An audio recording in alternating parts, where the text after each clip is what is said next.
Hello and welcome back to some more F1 2020 and part 14 of my team career mode with Jordan GP. Today we are taking on the Belgian Grand Prix, but before that we've got a press interview, we've got the summer break, and of course to show you some upgrades that are coming. So of course we've got all that to talk about in a minute. I'm not going to fiddle around with this too much. I don't think there's any real value in doing any more of the facilities at this stage. The only one I would consider would be this one, but it would pretty much wipe us out, so I think wait for a little bit. But we are completing that part of the personnel facility. We've got two major upgrades in the pipeline for the beginning of September. We've got a big chassis upgrade and a big aerodynamic upgrade as well. So you can see with those two upgrades on the car, we are going to go up to about where Alfa Romeo are as the 5th fastest team, and you know, they've developed really well through this season. If you have a look at that red line, they've come from being just above us, and they're still only just above us really, but they've been constantly improving throughout the season with some big upgrades of their own. But if we have a little look at the powertrain, we will be getting a new upgrade from Mercedes very shortly, sort of before the next race, which will take us up to pretty much their engine performance. And then we're getting another one on the 7th of September, which is when our other two big upgrades are coming. So there's going to be a couple of big engine upgrades and of course those aerodynamic and chassis upgrades before the Singapore Grand Prix, which is huge. We're going to get so much performance out of those. Now obviously other teams are going to develop their cars as well, so it's not just us, but we will hopefully be able to take advantage of that extra performance. But first of all, we've got this press interview with Will Buxton, so let's head into it.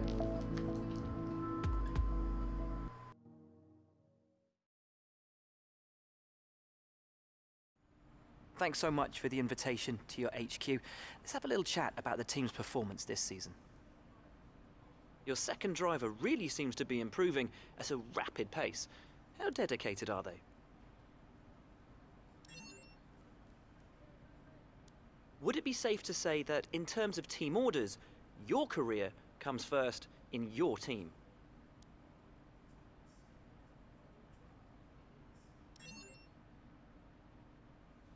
Your team's been picking up points fairly consistently. Do you think you'll be able to become a challenge to the top teams in the future?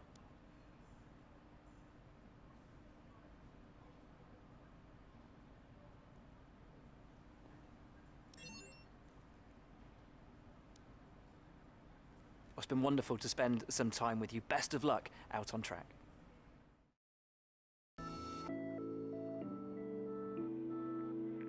So there we have it then. Quite a short interview really, only 3 questions. Sometimes we get longer interviews with Claire, but there you go. So I think some quite good answers there. Obviously we've got the season break to come, so I'm not entirely sure what's going to happen in that time, but we shall see. Season break, as there isn't another race for a while, we will be closing down the HQ until the next race weekend. So here we go. You can see we get $1 million there, and we're now up to well, apparently we can't do anything with these days, so hey boss, just I think advance we the could better time. manage our time by organising some team activities. Head to the activity screen to see what we have available. Yeah, maybe we lost out on one activity or something, but that's not too bad.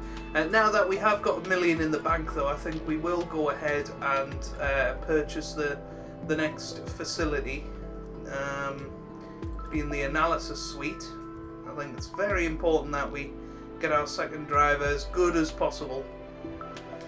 So I think that looks pretty good. When's that going to come in? 6th of September. Everything's happening in September. September's a great month, but there you go. We've got good morale for everybody, so hopefully that will help our chances of the upgrades going through. You can see we have had our powertrain update now, so we're very nearly the best engine on the grid, so that should help. Going into Spa, of course, very power-based circuit, and then the next Grand Prix in Italy as well,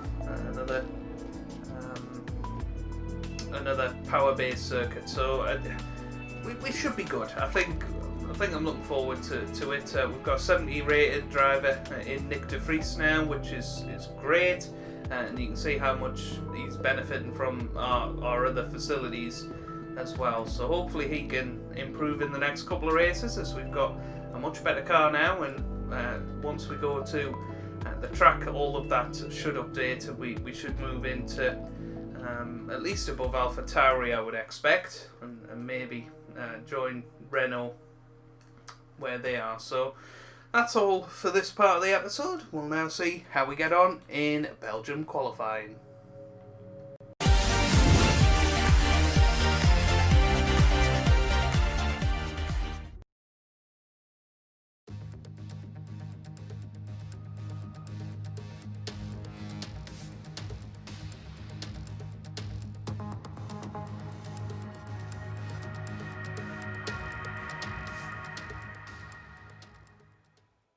Well, here we come through Blanchimont for the first time. What a wonderful track this is in Spa. One of my favourite on the calendar, and I know it is for a lot of other people as well. It's just got so much history and so much challenge to it. Such a long lap. But we come up to the line and it's a 1:45.1, which is just a tenth of a second slower than Romain Grosjean in third place. But that's not exactly anything to write home about. We should be beating Grosjean, really, and certainly with de Vries ahead of us, there's more time to get. Well, we're on our second flying lap here, and you can see we're 2/10 up, and these are on one lap old tyres as well, so definitely more time to get as we come up to the line, and we go 7th, ahead of Grosjean, but just behind Kvyat, and 4/10 off Lance Stroll. Well, we're 4/10 up here as we're coming into the final few seconds of this session. The checkered flag has been waved. We come round the final corner and we've lost a load of time out of there. Is that going to be crucial as we come up to the line? Where are we going to qualify? 15th. Okay, so we're through to Q2, which is good. We'll have a little look at who else has got through. But we are through to Q2, which is exactly what we wanted, and so is Nick de Vries. He's through to Q2 as well. As you can see, Grosjean, Raikkonen, Gasly, Magnussen, Russell and Latifi all go out in Q1.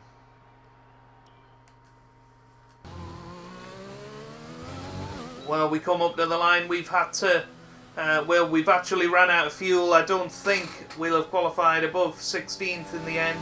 Well, we have. We've went above Nick de Vries, which I guess says how far would we have got off. We probably lost half a second there in the final corners. We ran out of fuel, which was such a shame. But, yeah, I mean, how did we get ahead of Nick de Vries? I mean, half a second wouldn't have really made a big difference. I think we'd have qualified 15th in the end anyway. But rain is coming tomorrow, which always mixes things up.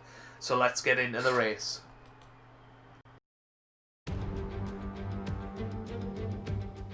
We're in Belgium once again for today's round of the Formula One World Championship. It's a race the great Ayrton Senna won 6 times, and in 2019, Charles Leclerc became the first driver to take their maiden win here since Michael Schumacher in 1992. Spa-Francorchamps then, a 4.35-mile tour of the Ardennes countryside, with 9 right corners and 10 left corners, giving us a grand total of 19. Average lap speeds in the dry can reach about 145 miles per hour, but without a significant improvement in these conditions, we won't be seeing anything like that today.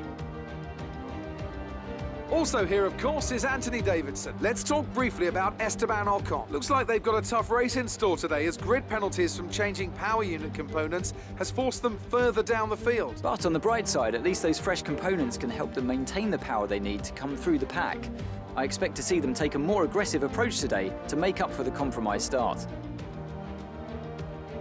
Before we begin, let's take a quick look at the grid lineup for today's race. Good job yesterday from Valtteri Bottas. The Finn starts from pole position, and it's Lewis Hamilton alongside. As we continue through the rest of the grid today, we have Leclerc, Vettel, Max Verstappen and Albon, Sainz, Perez, Giovinazzi and Lando Norris, Stroll, Ricciardo, Daniel Kvyat, the captain, De Vries, Grosjean, Kimi Raikkonen and Esteban Ocon, Magnussen, Russell, Latifi and Pierre Gasly picks up the final grid slot today. Now, it's almost time for lights out, so let's go down to the track. So here we are then, down on the track in Belgium. It's going to be an interesting race in the rain. I think there could be some changeable conditions as well. So it's all going to be about being on the right tyre at the right time and, you know, trying to manage our aggression. Obviously, we had the British Grand Prix was a full wet race and really struggled to make headway around there. Might be slightly different here in Belgium, obviously long straights and this time intermediate conditions, which are always interesting because it's whether you pit. You know, that's going to be a huge decision whether we come into the pits or not. But looking at the weather forecast, it looks like it could be changeable conditions. So let's get into the race and find out what's going to happen. So, we're on the lead mix.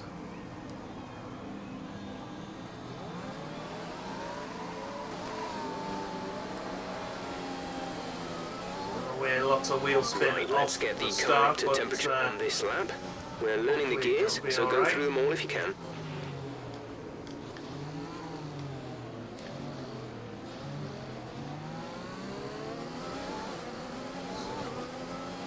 Need to get those tyre temperatures in the optimal range. Should be easily achievable over a 2.5 minute formation lap.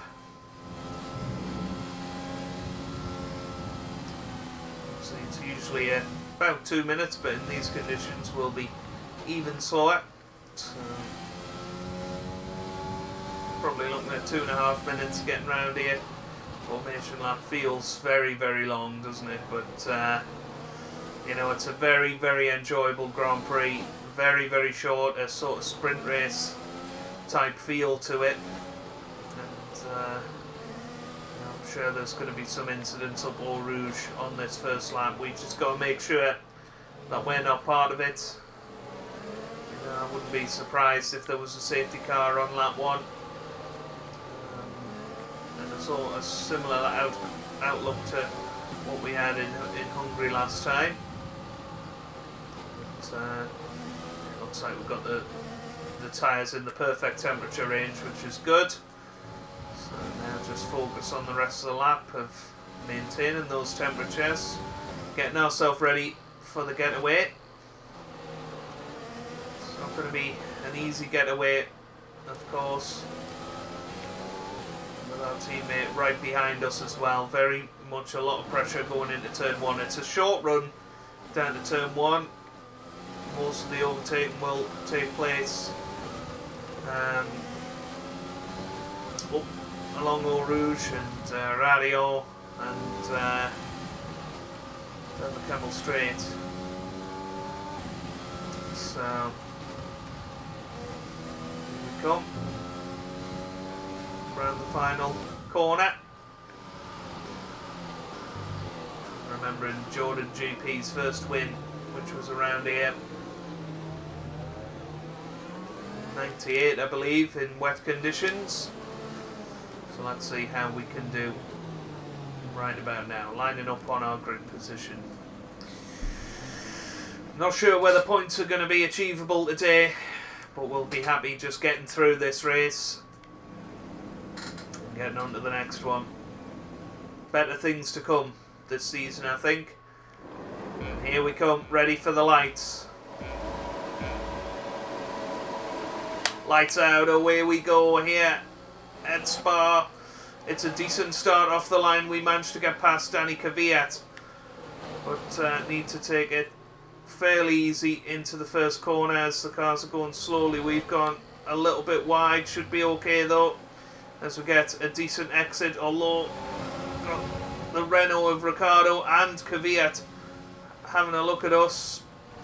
Well, that was Romain Grosjean, and we took it easy into Eau Rouge, so all the hard work getting off the line and into turn one we've lost, and here comes George Russell of all people and Nick de Vries. Look at this. This is crazy. We're just being swamped here by guys that have got into our slipstream and took advantage, and no incidents of note yet in this Grand Prix, but we're dropping down the field, so a bit of a a start of two halves. The first half was brilliant, but that second, after turn one where we went a little bit wide, we just paid for it all the way down the straight, and it's going to be hard work now. Okay, the start was fine. Let's try and move forward.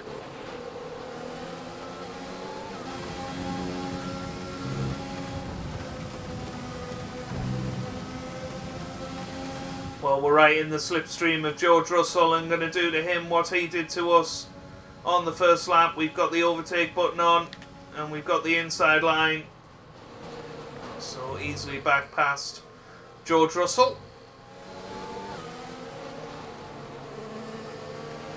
Nice move. Good job.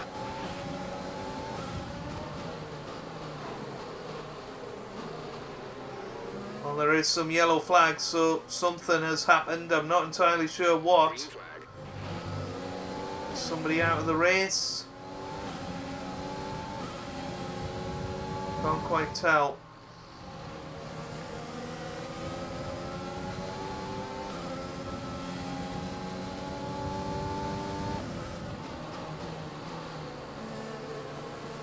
Yes, Kevin Magnussen out of the session. He was behind us though, I think. Don't think there'll be any sort of safety car. So apparently the track is going to dry out soon. I don't see how with the rain coming down as it is, but I suppose we are clearing a lot of water off the racing line, so it's going to be really interesting to see when we move to slick tyres and how quick we're going to be on them.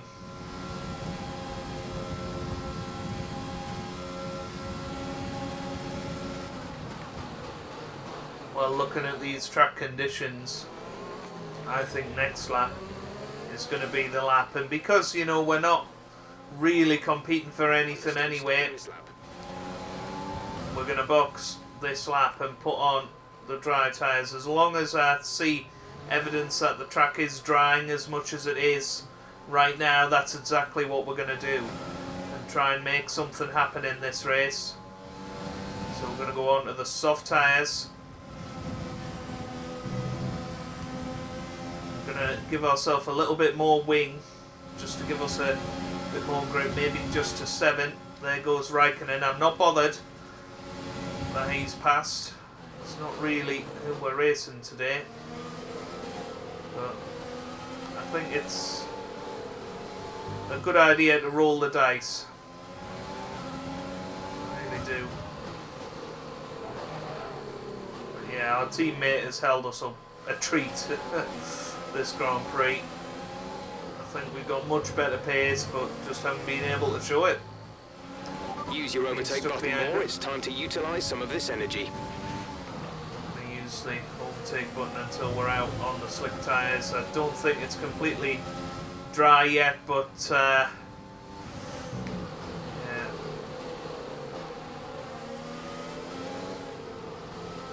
I just think we're running out of grip on these inters.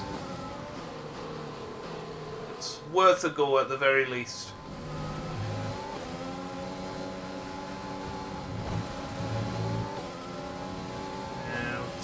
Losing grip, and there goes Ocon. So just make sure that we can confirm this pit stop. So here we go. It'll be the first one to take the risk, but I think it's worth it. We have 5 laps of fuel remaining. So into the pit lane we come. It is going to be wet out there.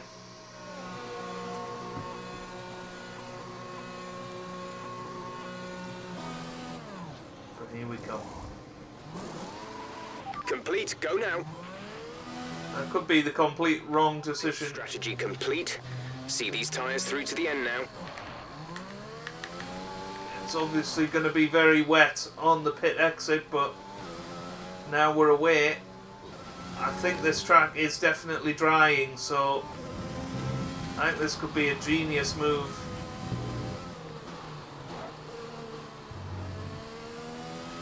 It's whether people are going to come into the pits this lap or next lap. These tyres are definitely the ones to be on, I think. It just depends what lap people come in. Come in this lap, or are they going to come in at all? I don't think anyone has come into the pits this lap, which I am surprised about, I must admit. You know, I don't think we're lighting up the timing screens, but potentially this lap we might.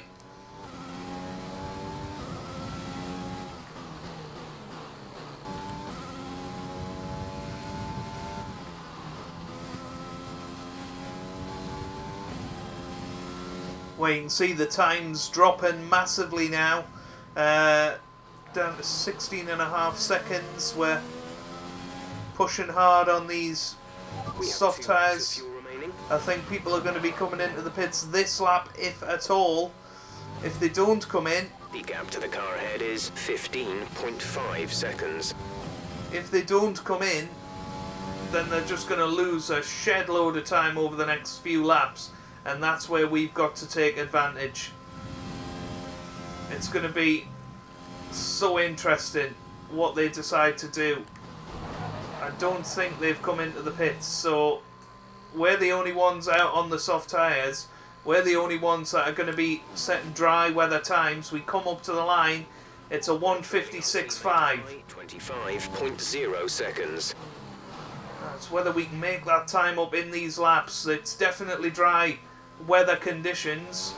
Are people going to massively drop back on the intermediates, or are we going to look like fools because we've sacrificed that 20 seconds at the pit stops?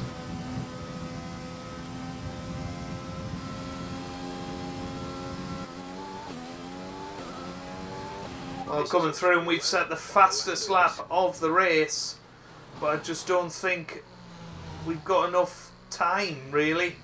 Everybody else is going to massively struggle on this lap, but we're just not going to be able to make up the time required. We're probably going to set another fastest lap this time round, but yeah, they've got too big a gap ahead, but I suppose at the very least we're going to get the pride of a fastest lap in a Jordan. And you know, if we'd stayed on the intermediate tyres, we would have massively struggled. I think that maybe we just came in a lap too early. I think in that lap we actually lost time to Latifi. Valtteri Bottas comes through and wins. But the AI have got away with it. I think a couple of more laps and we would have had them. But I'm massively impressed that they've managed to look after their tyres so much that they're still on the road on these intermediates. But look how much time we're making on Nicholas Latifi. We might even get him before the line. We are 3.2 seconds. going quicker again, another 1.6 seconds quicker. I don't think we're going to manage to get the fastest lap though, because we've ran out of overtake button.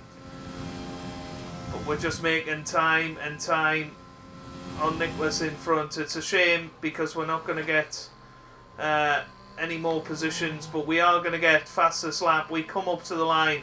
We're going to finish last of the runners, but with a wonderful fastest lap of a 1:51.9. A bit of a shame that the race has turned out that way.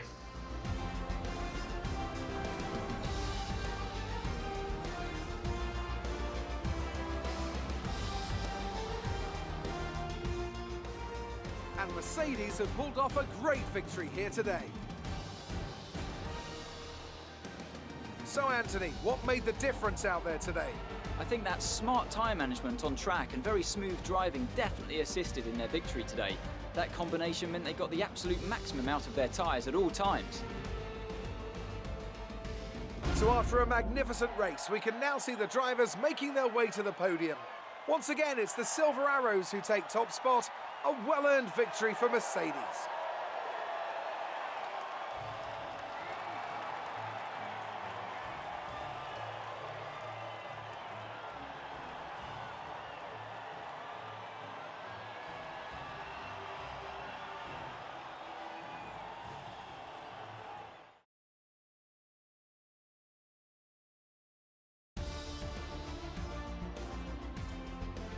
Let's see what effect this result has had on the drivers' standings. It wasn't the best weekend for our championship leader, and their advantage at the top has been reduced.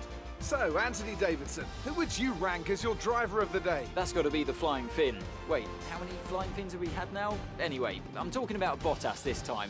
Just great raw speed, and a good job in traffic as well. It's time to check out the constructors' standings. Mercedes continue to extend their lead. Well, Ant, an end to another fantastic weekend of racing. Thanks to everyone who joined us, and we'll see you for the next one. Well, there we have it then.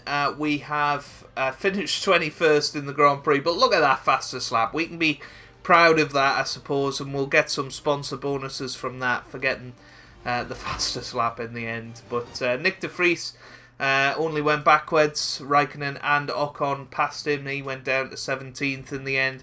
So a bit of a disappointment in terms of the weekend in general, but you know, we weren't going to get any points anyway today from our start. You know, from where we were when we came into the pits, we wouldn't have got points. So I think it was worth rolling the dice. I think we were kind of relying on the AI themselves coming into the pits and us making up that time there. You know, if you give us 25 seconds, we do finish in the points, which is what it is for a pit stop. We would have finished all the way in 7th. So, you know, it swings and roundabouts really. But there you go. If you've enjoyed that, hit that like button down below. It really does mean a lot for me. Really does help out the channel as well. Subscribe for daily F1 content. And I hope you guys are having a wonderful day. Thanks for watching and goodbye.